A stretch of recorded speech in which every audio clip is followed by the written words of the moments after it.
আসসালামু আলাইকুম ওয়া রাহমাতুল্লাহি ওয়া বারাকাতুহু।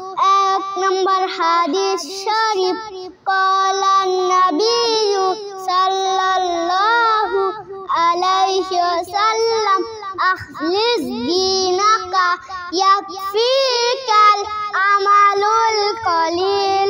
হাদিস শরীফের অর্থ, তোমার ঈমানকে খাঁটি করো, অল্প আমলই নাজাতের জন্য যথেষ্ট হইবে।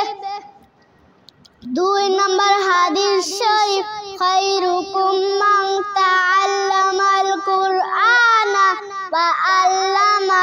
দুই নম্বর হাদিস শরীফের অর্থ, তোমাদের মধ্যে সর্বোত্তম ওই ব্যক্তি যে কুরআন মাজিদ শিক্ষা করেন এবং অপরকে শিক্ষা দেয়।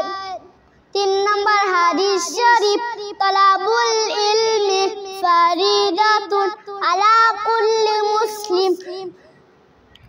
তিন নম্বর হাদিস শরীফের অর্থ, দিনী ইলম তলব করা প্রত্যেক মুসলমানের উপর ফরজ।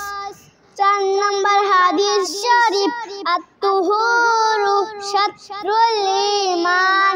চার নম্বর হাদিস শরীফের অর্থ, পবিত্রতা ঈমানের অঙ্গ। বসার আদব তিন প্রকার, দুনো হাঁটু ফেলিয়া নামাজের মতো, এক হাঁটু উঠায়া লিখার সময়, দুনো হাঁটু উঠায়া খাওয়ার সময়।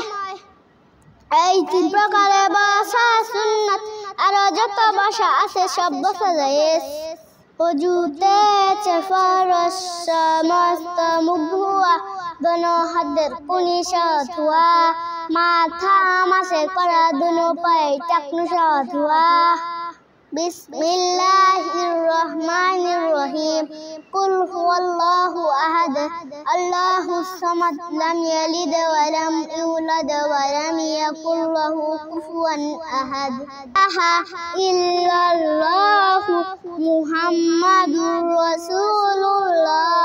কালেমা-ই তয়্যিবার অর্থ, আল্লাহ তাআলা ব্যতীত ইবাদতের উপযুক্ত আর কোনো মাবুদ নাই। হযরত মুহাম্মদ মুস্তাফা সাল্লাল্লাহু আলাইহি ওয়াসাল্লাম আল্লাহ তাআলার রাসূল। কালেমাতুশ শাহাদা, আশহাদু আল্লা ইলাহা ইল্লাল্লাহু ওয়া আশহাদু আন্না মুহাম্মাদান আবদুহু ওয়া রাসূলুহু।